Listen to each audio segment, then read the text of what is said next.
ഇന്ന് നമുക്ക് വളരെ എളുപ്പത്തിൽ വീട്ടിൽ തന്നെ തയ്യാറാക്കുന്ന അരിപ്പൊടി ഉപയോഗിച്ച് സോഫ്റ്റ് പുട്ടുണ്ടാക്കുന്നത് എങ്ങനെയെന്ന് നോക്കാം.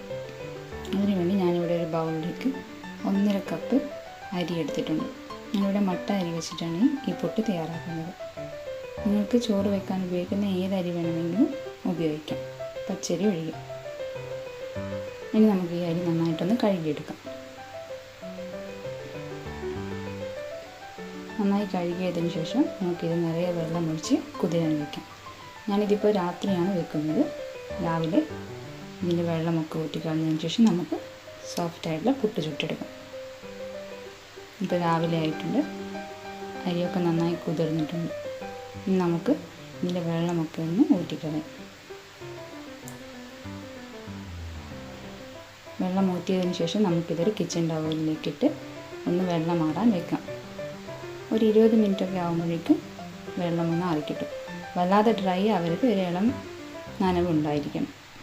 അതിനുശേഷം നമുക്കിത് പൊടിച്ചെടുക്കാം. അതിനുവേണ്ടി മിക്സിയുടെ ചെറിയ ജാറിലേക്ക് പകുതി പോലെ അരി ഇട്ടതിന് ശേഷം നമുക്കിത് പൊടിച്ചിട്ടെടുക്കാം. ഇപ്പോൾ ഇത് പൊടിച്ചെടുത്തിട്ടുണ്ട്, നമുക്കൊരു ബൗളിലേക്ക് മാറ്റാം. അതിനുശേഷം ബാക്കിയുള്ള അരിയും ഇതുപോലെ നമുക്ക് പൊടിച്ചെടുക്കാം. ഫൈനായി പൊടിക്കേണ്ട ആവശ്യമൊന്നുമില്ല, ചെറിയൊരു തരിതരിപ്പോടെ തന്നെ പൊടിച്ചെടുത്താൽ മതി.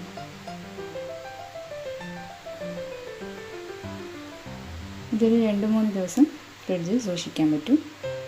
നമുക്കിനി ഇതിൽ നിന്ന് കുറച്ച് പുട്ടുപൊടി എടുത്ത് പുട്ട് ചുടുന്നത് എങ്ങനെയാണെന്ന് നോക്കാം. ഇതിലേക്ക് നമുക്ക് ആവശ്യത്തിന് ഉപ്പിട്ട് കൊടുക്കാം. അതിനുശേഷം നന്നായിട്ടൊന്ന് കുഴക്കാം. ഇതിൽ വെള്ളത്തിൻ്റെ അംശം ഉള്ളതുകൊണ്ട് നമുക്ക് വേറെ വെള്ളം ഒഴിച്ചു കൊടുക്കേണ്ട ആവശ്യമൊന്നുമില്ല. അല്ലാതെ തന്നെ പുട്ട് നന്നായി നനഞ്ഞിട്ടുണ്ട്.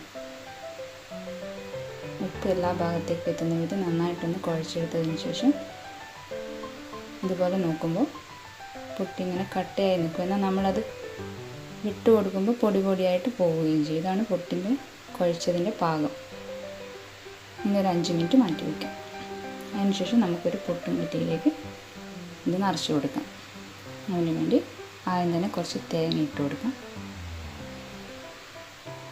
അതിലേക്ക് ഈ അരി പൊടിച്ചത് ഇട്ട് കൊടുക്കാം. നമ്മൾ വറക്കുകയൊന്നും ചെയ്യുന്നില്ല, അല്ലാതെ തന്നെയാണ് അരി പൊടിച്ച പാടെ പുട്ട് ഇടുന്നത്. എങ്കിൽ തന്നെ നല്ല സോഫ്റ്റായിട്ടുള്ള പുട്ട് നമുക്ക് ഉണ്ടാക്കിയെടുക്കാം. ഇനി ഇതിലേക്ക് വീണ്ടും തേങ്ങയിട്ട് പിന്നെ അരിപ്പൊടിയിട്ട് അങ്ങനെ നമുക്ക് ഫുള്ളായിട്ട് നിറച്ചെടുക്കാം.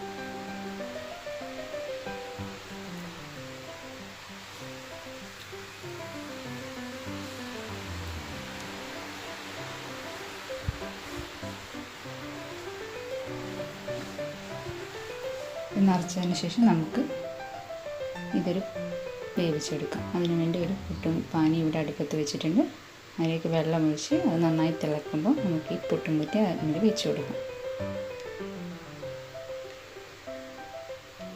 ആവി പോയി തുടങ്ങിയാൽ ഒരു 5 മിനിറ്റ് നമുക്കതൊന്ന് വെയിറ്റ് ചെയ്യാം. അതിനുശേഷം വാങ്ങി വയ്ക്കാം. ഇപ്പോൾ നമ്മുടെ സോഫ്റ്റായിട്ടുള്ള പുട്ട് ഇവിടെ തയ്യാറായിട്ടുണ്ട്. കാണുമ്പോൾ തന്നെ മനസ്സിലാവും, വളരെ സോഫ്റ്റായിട്ടുള്ള പുട്ടാണ്. വളരെ എളുപ്പത്തിൽ നമുക്ക് വീട്ടിൽ തന്നെയുള്ള അരിപ്പൊടി വെച്ചിട്ട് തയ്യാറാക്കിയെടുക്കാം. ഇഷ്ടപ്പെടുകയാണെങ്കിൽ നിങ്ങൾ ഈ ചാനൽ ലൈക്ക് ചെയ്യാനും ഷെയർ ചെയ്യാനും സബ്സ്ക്രൈബ് ചെയ്യാനും മറക്കരുത്. Thank you.